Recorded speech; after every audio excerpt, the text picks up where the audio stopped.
Chỉ sai ngã bé hen rây jing dom kaya I wan la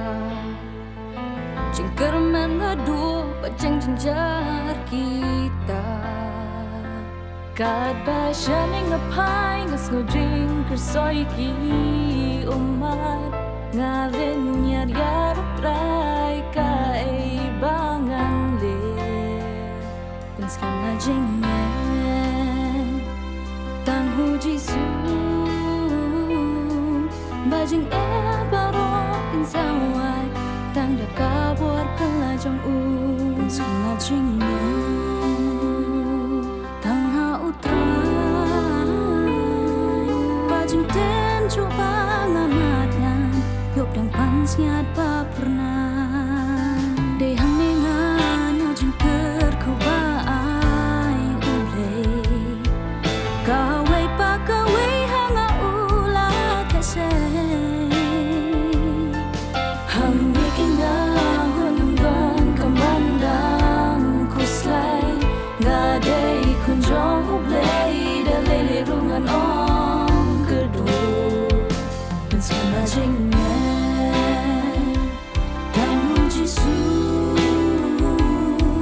bajing barokin sawai tang da kabor pela jong u penskan na jing tang ha untrai bajing ten coba ngamanan yop dapan siapa pernah oh ngatip skam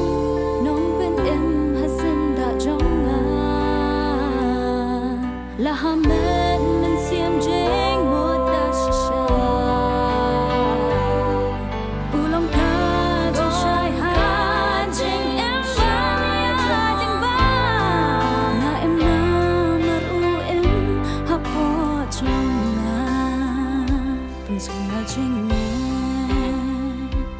tang hu jisu bajing barokin sawai tang da kabor pela jong u penskan na jing tau trai bajing ten coba ngamat ngan yang pensiat kau kenal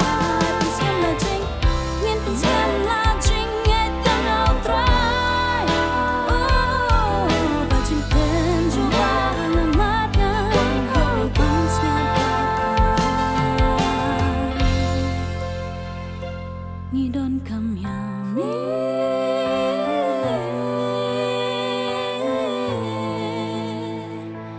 try ngidon kam oh ngidon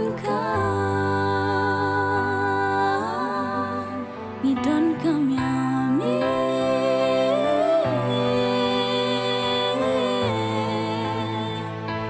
try ngidon kam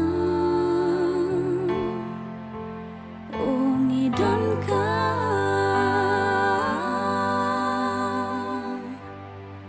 penskan na jing